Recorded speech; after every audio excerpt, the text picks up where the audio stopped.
스가랴 4장 강해 16번째 시간이 되겠습니다. 스가랴 4장 2절로 4절 말씀을 봉독합니다.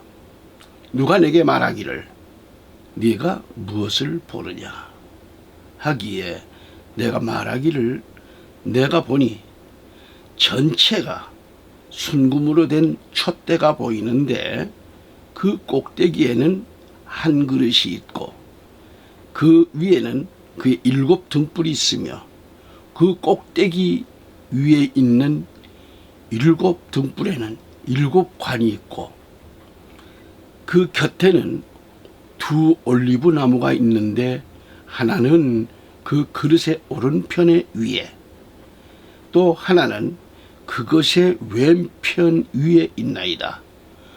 내가 그렇게 대답하고 나서 나와 말하던 그 천사에게 말하기를 내 주여 이것들이 무엇이니까 하니 하고 아멘.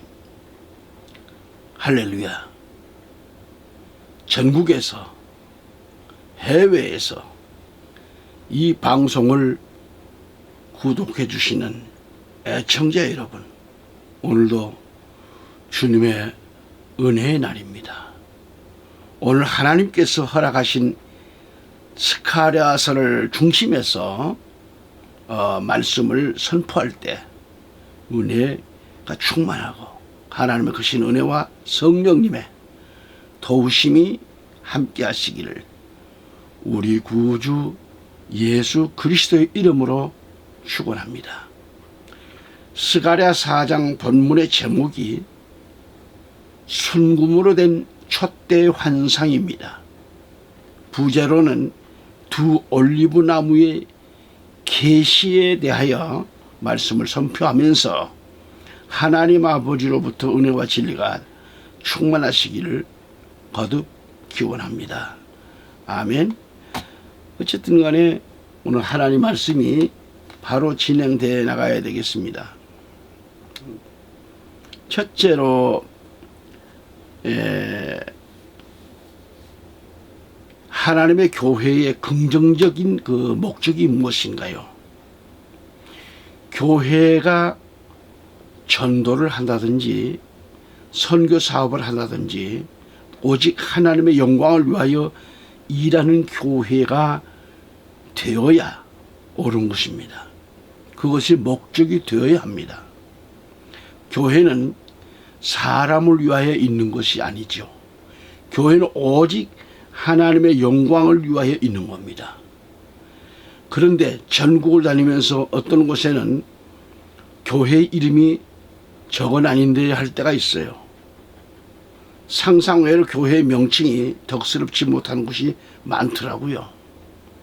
물론 천국을 소개하는 교회라는 뜻에서 그렇게 이름을 지었겠지만은 교회는 모든 영광을 하나님께 돌리기 위하여 존재해야 합니다. 성도들은 모두가 하나님의 영광을 위하여 예수 그리스도를 믿고 하나님의 영광을 위하여 여러분 그 한 사람 한 사람이 존재해 있어야 된다는 것이죠. 여러분 한 사람 한 사람이 만일 하나님의 영광을 위하여 있지 아니하고 인간 냄새를 풍기고 인간 나 자신 뜻대로 내 고집대로 예수를 믿는다면 불행입니다. 여러분은 모두가 하나님의 영광을 위하여 있어야 하고 그것이 목적이어야 하고 그래서 여러분과 교회는 일치가 되어야 하는 거죠. 그 다음에 둘째로 교회가 하나 되어야 할 이유가 뭘까요? 오직 우리 주님 예수님의 명령이기 때문입니다. 예수님은 말씀하시기를 내가 하나됨 같이 너희들도 하나가 되라 그랬어요. 이 말씀은 예수님과 우리와의 관계에 있어서 이것은 예수님의 궁극적인 그런 명령입니다. 지상에는 수많은 교회가 있습니다만 하나님의 교회는 하나입니다.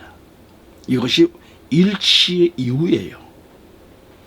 제가 교회의 방법에 대해서 말씀드리면, 교회는 어떻게 해서 어떤 방법으로 교회가 일치할 수 있느냐. 제가 성막교회 도를 여기 비칠 수가 없기 때문에 못 보여드립니다만, 그 성막 구조가 셋으로 되어 있는데요. 순금 등대 밑에는 받침이 있죠. 그리고 촛대를 중심으로 해가지고 양쪽으로 이 촛대가 쫙 뻗어 있고요. 그리고 각각 촛대가 셋씩 이렇게 연결되어 있습니다. 한 가운데를 중심해가지고 양쪽으로 등잔이 셋씩 연결되어져 있죠. 이것은 뭘 가리킵니까? 성부, 성자, 성령을 가리키고, 또한 등불은 7명을 가리킵니다. 그러니까 촛대 위에 등불이 7이죠. 그러므로 7명은 성령을 가리킵니다. 이것은 중심입니다. 중심. 가운데 촛대를 중심해 가지고 양쪽으로 등이 셋으로 이렇게 뻗어나 있잖아요. 이 셋은 좋은 수입니다. 가운데 것을 빼면 6이 되는 건데요. 그러니까 이 가운데 것이 있음으로 인하여 7이 되는 거죠. 7수는 완전수를 가리키죠. 등대의 가운데 것을 빼버리면 마귀의 수 6이 되고 맙니다. 우리가 여기서 알아야 할 것은, 교회가 일치할 수 있는 방법은 예수님 중심이 되어야 하는 것이죠. 먹든지 마시든지 모든 것이 예수님 중심이 되어야 하는 거죠.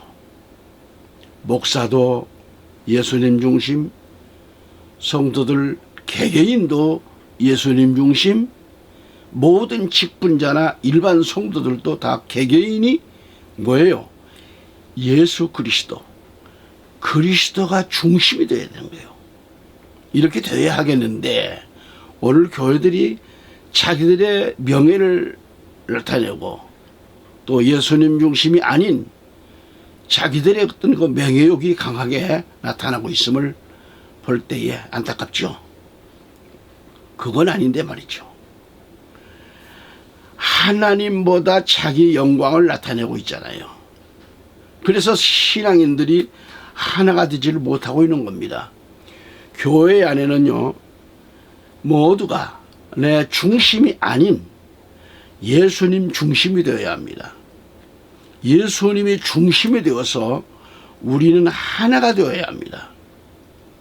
일치하는 방법은 예수 그리스도 안에서 예수님이 중심이 되어야 하는데, 가운데 예수님을 빼버리면 예수님이 없는 성도, 예수님이 없는 교회가 됩니다. 성령이 없는 교회가 되고 마는 거죠. 예수님이 없는 신자들을 10,000,000명 모아놓은들 아무런 소용이 없습니다. 그것은 사탄의 집단밖에 될 수가 없죠. 예수님이 빠져버린 단체와 성도, 교회는 문제가 많지요. 문제가 생기고 인간 냄새가 풍겨지고 급기야는 너무 썩다 못해 송장 냄새만 풍기게 됩니다. 예수님이 빠져있는 성도는 사탄의 것이에요. 사탄의 것은 유괴수입니다. 유괴수. 교회에서 자기 하나를 죽이질 못해서 예수님을 가운데 모시지를 못하고 있는 거죠. 촛대를 보신 대로 가운데를 중심해서 셋씩 뻗어나가 있어요. 그런데 가운데 것을 빼버리면 아무리 좋은 설교를 한다 할지라도 예수 중심이 아닌 설교는 유괴활동이요 사탄의 것입니다. 입으로는 말들을 잘합니다. 기도할 때도 하나님을 잘도 속이는 기도를 합니다. 마음에도 없는 기도를 합니다. 실천도 못할 기도를 합니다. 하나님 앞에 죄를 범하는 기도를 합니다. 성령님을 속이는 위선의 기도를 합니다. 입으로는 예수님은 참 포도나무요, 나는 가지입니다. 가지의 사명은 열매를 맺고 하나님을 위해 사는 것이죠. 그러므로 예수님 중심으로 살겠다 하고 입으로는 잘하는데 실상은 하나님 앞에 몽땅 거짓 약속을 한 거죠. 오직 자기만을 위하여 살아왔습니다. 이것을 회개하지 않으면 천국이 그의 것이 되고 그의 것이 되지 못하는 거죠. 회개하고 일치하는 성도가 되어야 되는 겁니다. 할렐루야. 넷째로 일치의 조건이 있어요. 일치의 조건. 일치의 조건은 동질성을 말합니다. 동질성. 성막론을 보면은 성막은 밑에 바닥이나 지붕이나 옆으로 뻗어 있는 것들이 다 금으로 되어 있죠. 그 금 밑에는 철이고 가운데는 은이고 이것은 안 됩니다. 흙과 철이, 흙과 금이 하나가 될 수 없잖아요. 물과 기름이 하나가 될 수 없습니다. 일치는 본질이 같아야 합니다. 금과 금은 하나가 되지만 금과 나무는 하나가 될 수 없습니다. 여기서 올리브 나무 기름도 마찬가지죠. 올리브 기름에 물이 들어가면 기름은 버리게 됩니다.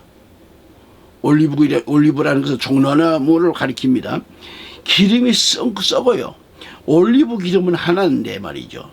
그런데 자신도 올리브 기름이라고 말하면서 하나가 안 되는 것은 올리브 기름이 아닙니다. 여러분, 빵을 만들 때에 첫째는 가루를 내지요. 그리고 그 쌀가루에 물이 들어가면 저절로 한 덩어리가 됩니다. 그러나 이처럼 빵가루가 되기까지는 절구통이라든지 맷돌에 갈아서 철저히 갈아져야 돼요. 밀이나 보리나 쌀도 가루가 되기 위해서는 절구통에 들어가서 기계 속에 들어가서 여지없이 자신이 빠져야 됩니다. 으깨져야 됩니다. 옛날에는 가루가 되기 위해서는 맷돌이라는 게 있었어요. 맷돌. 지금 한 사람들은 이 맷돌을 모르죠. 맷돌에 들어가야 돼요. 그래서 몇 번이고 들어가고 또 들어가서 갈려질 때에 좋은 가루로 쓰여지게 되는 것을 봅니다. 이와 같이 우리 인생들도 하나님의 말씀인 신구약의 절구통에 들어가서 내가 깨어지는 거죠. 또 깨어지는 거죠. 설교를 듣고 어떤 때는 섭섭하고 막 괴로울 때도 있지만 그러나 내가 하나님 앞에 근본적으로 깨어지고 가루가 되어야만 합니다. 내가 깨어지고 또 깨어져서 곱은 가루가 되어져 있을 때 좋은 반죽이 될 수 있습니다. 그렇게 되지 아니하면 빵가루가 될 수가 없습니다. 내가 신구약의 말씀인 절구통에서 들어가서 그 절구통에 들어가 가지고 절구 방망이 말씀의 방망이로 사정없이 이끌려지고 가루가 되어서 곱은 반죽이 되어야 되잖아요. 그런데 내가 그것을 못 견디고 말씀 밖으로 뛰쳐나가면 끝장이죠. 신구약의 말씀의 방망이로 절구통 속에서 사정없이 끼어지는 연단을 통하여 좋은 가루, 빵가루가 되는 거죠. 그런데 그 연단이 싫다고 뛰쳐나가서 멀리서 남들이 연단 받는 것이나 구경하는 신자라면 구경할 때는 좋았는지는 몰라도 남들이 연단 받는 것이 구경거리가 되는지는 몰라도 그러나 자신에게 닥칠 하나님의 진노를 어떻게 할 것인가? 극한 슬픔과 재앙과 지옥불이 그를 기다릴 것입니다. 여러분, 여기에 어떤 분이 아주 맛있는 별미를 주셨다고 생각해 봅시다. 그것을 부주의로 떨어뜨려 가지고 흙이 잔뜩 묻고 더러워졌다고 하면 그것은 다시 먹을 수 있을까요? 그것은 당연히 짐승의 밥이 되지 아니하면 쓰레기통에 던져지고 말 겁니다. 이것을 우리 자신이라고 좀 비유한다고 하면 더러워진 그대로 자신이 하나님의 제물이 될 수 있다고 생각할까요? 그렇습니까? 계시록 11장에서 이들은 짐승에게 던져짐을 받을 것을 말씀하고 있어요. 여러분, 절구통에서 계속해서 빠지고 곱은 가루로 연단된 가루는 물을 부어서 반죽하면 아주 찰지고 아주 부드러운 덩어리가 뭉쳐지게 됩니다. 이것이 일치된 자들의 모습이지요. 그런데 사람들 중에는 이 성스러운 대열에 들어오기를 원치 않습니다. 하나로 뭉치지 못하면서 자신은 지금 가루가 된 것으로 알고 있는 거죠. 반죽이 된 것으로 알고 있습니다.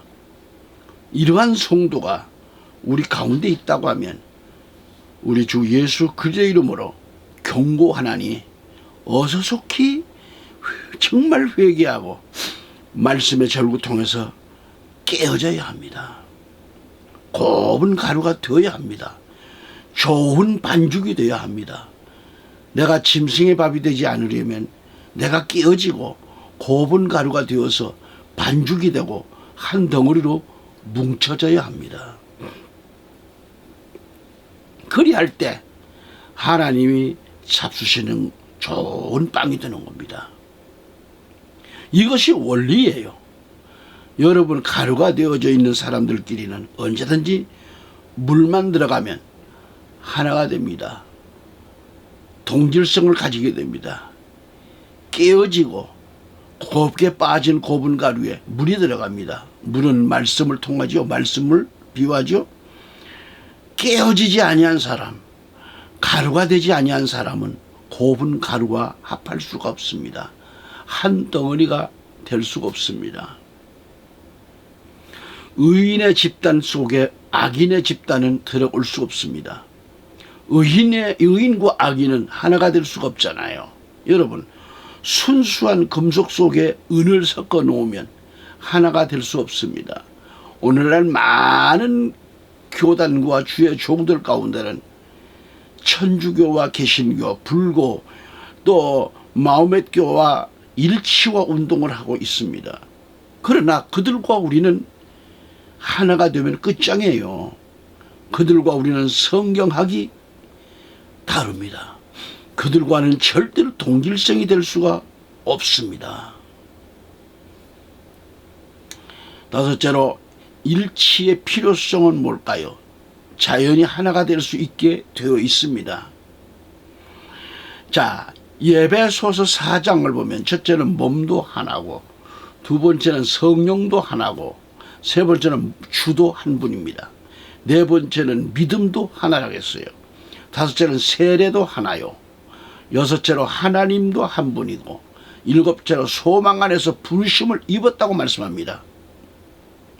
그래서 예배소서 4장 1절로 6절 말씀을 읽어보면, 그러므로 주로 이래 죄수된 내가 너희에게 구원하노니 너희가 부르심을 받은 그 부르심에 합당하게 행하되 모든 겸손과 온유와 오래 참음과 사랑 가운데서 서로 용납하고 화평의 띠 안에서 성령의 하나됨을 지키도록 열심히 노력하라. 너희가 너희를 부르시는 한 소망 안으로 부르심을 받은 것처럼 한 몸과 한 분 성령이 계시니 한 분 주요 한 믿음이며 한 세례이고 모든 것의 한 분 하나님이시며 아버지시니 그분은 모든 것 위에 계시며 모든 것을 통하여 너희 모두 안에 계시느니라 그랬습니다. 이처럼 성경에는 하나가 될 것을 말씀하고 있지만은 왜 사람들이 하나가 되지 않을까요? 믿음도 하나요, 주님도 한 분이신데 왜 우리는 하나가 되지 못할까요? 성막론에 보면 금으로 된 촛대가 하나가 되어 있습니다. 이건 뭘까요? 일치성을 가리켜요. 일치성을 나타냅니다. 왜 우리는 일치함을 갖지 못할까요? 문제는 아직도 가루가 안 된 결과라는 얘기죠. 통밀 그대로 있기 때문에 그렇습니다. 오늘도 애청해 주신 여러분 감사를 드립니다. 다음 시간도 만나 뵙기를 원하고 여기서 말씀을 마칩니다. 감사합니다.